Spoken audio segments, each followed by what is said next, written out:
Welcome back, ladies and gentlemen, to the September 5th, 2020 edition of Pro Wrestling Throwdown. This is Luke the Big Dog Williams. I'm Caleb Black, our in-studio producer, Max Fury, and it's time to off my way about the pay-per-view post-show. Guys, we're going to cover NXT Takeover 30, SummerSlam, and Payback in this whole video, so sit tight. We're going to be throwing a lot at you. And then, before we get started, we're going to remind you, the results of the NXT pay-per-views do not affect the scores that we call for our WWE pay-per-view contest that ends in WrestleMania weekend. It's only the WWE pay-per-views. When this began, we were tied 7-7. We'll start delivering the points. The points only get acclimated for the matches that we call differently. Yes. So we don't call the overall, it's just the matches we call separately. So, but before that, we're going to go ahead and cover NXT TakeOver 30. I got the results right here. We're not even going to go to the ratings because we've got 3 pay-per-views worth of matches to cover and a full day's still worth of wrestling to watch and things to do. Plus, it's my birthday. Stop overworking me, you fiends, you hounds. Gosh, I'm so subjected. You really are. It's a hard life I lead. How does it feel to be objected all the time? All right, guys. NXT TakeOver 30 opens with Timothy Thatcher versus Finn Balor. The 3 of us collectively called Balor for the win. And wouldn't you know who won the pony? Finn Balor defeats Timothy Thatcher. Great match. In my opinion, was match of the night. Kept the momentum going for him because losing to Finn Balor doesn't stop your momentum. Yeah, it doesn't hurt Timothy Thatcher to take a loss like that. Then the following match was the 5-person ladder match for the North American title, featuring Damian Priest, Cameron Grimes, Johnny Gargano, Bronson Reed, and the Velveteen Dream. Luke, we both called Bronson Reed to take the win. Max, you called the Velveteen Dream to take Welcome to Pro Wrestling Throwdown, where the rules are made up and the points don't matter. You called the Velveteen Dream. We were all wrong. The wrong person won. Because that leg-slapping son of a bitch, Damian Priest, slapped his leg, mind you, in a spot on the ladder. I saw it. I didn't care for the match. I thought it was a great big car crash. I thought it was a train wreck. See, I differ. I thought the ladder match was great. I just think the finish was wrong. Yeah, Bronson Reed definitely should have won. However, we both lost. They rescheduled, like we mentioned before, the 3-way match that was scheduled for the NXT tag titles. Breezango still ended up winning. Breezango still won. Io Shirai versus Dakota Kai for the women's title. All 3 of us called Dakota Kai for the victory. And all 3 of us were wrong because Io Shirai did successfully retain her championship. Didn't care for the match. I did not either. I don't think it was the strongest showing I've seen out of Dakota Kai, and that's a shame because I think Dakota Kai is great. I have a problem with the matches with Dakota Kai because she always seems like she's stepping through the motions like a dance. It always seems way too scripted.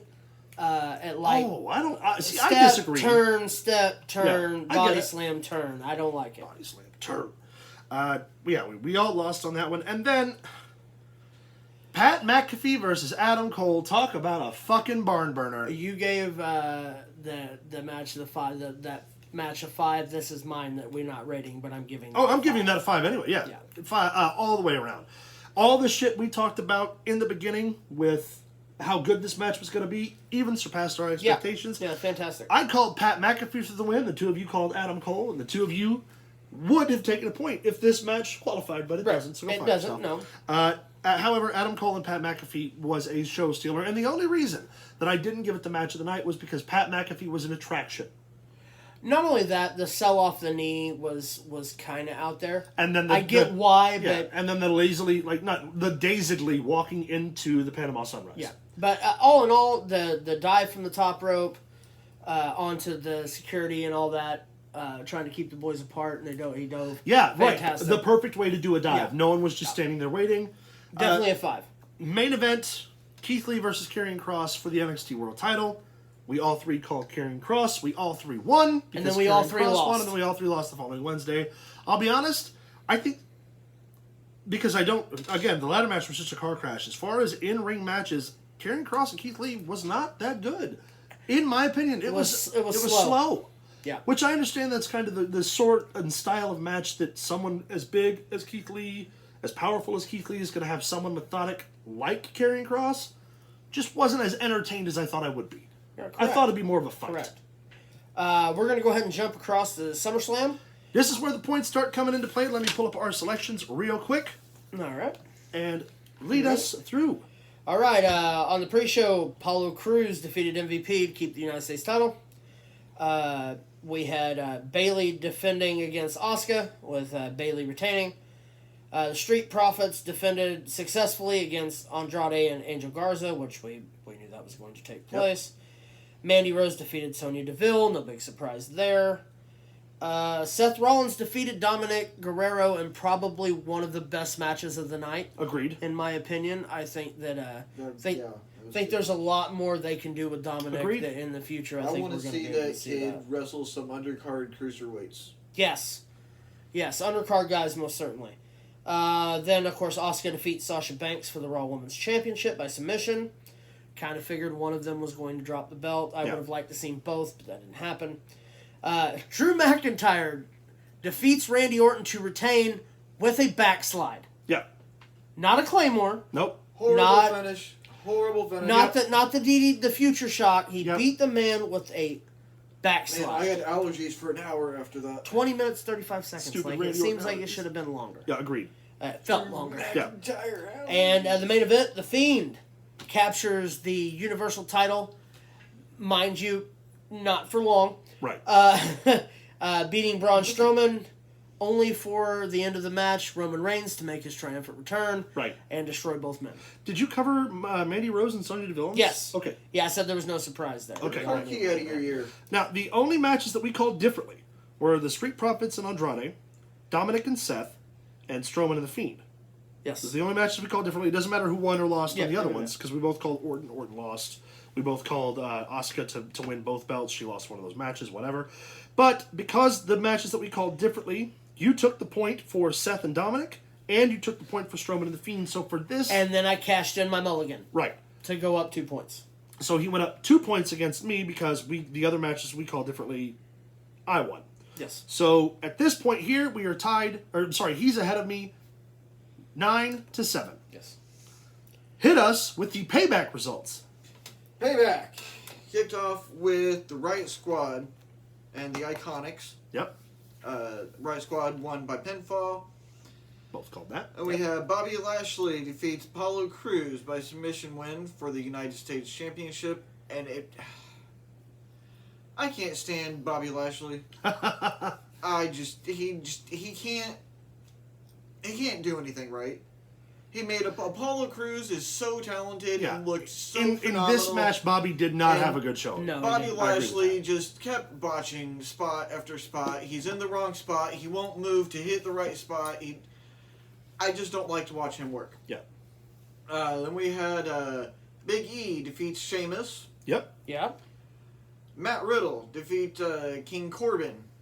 Called that. Which was a great match. Riddle's got to learn to throw punches right. Again, I think Riddle's throwing punches that's as safely as he right. can manage, as safely as he can navigate. Well, I mean, granted, if he actually did, he probably... Yeah, he clocked 90% of the WWE he would hurt roster. somebody. Props to him for being safe, but he needs some work. Yes. Agreed. I don't disagree with that. We had Nia Jax and Shayna Baszler defeated Golden Role Models. That was it's an okay match by me. They won that was for the tag team championship. Keith Lee defeated Randy Orton. Clean.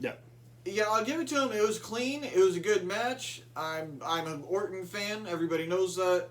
But I'll give it to him. I mean, he put his work into it. Yeah. He earned that win. Yeah, agreed. Dominic Guerrero and Rey Mysterio defeat Seth Rollins and Murphy. Yep. Which that was a pretty good match too. Like again, I really like Dominic, and I look forward to seeing him work some more.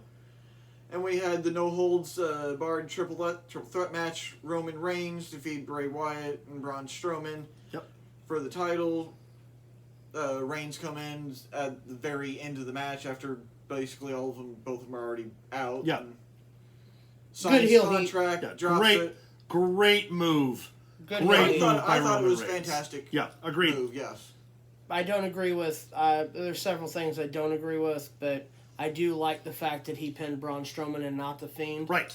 Yes. So it doesn't kill The Fiend's heat. Right.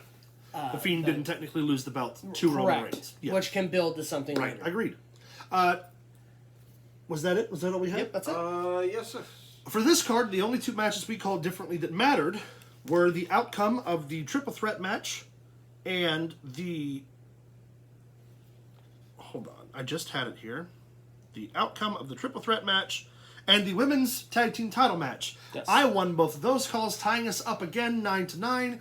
So going into the next pay-per-view event, what is it, Night of Champions? Is that Yes, Clash of Champions. Clash of Champions, the next pay-per-view event for the WWE, we are still tied.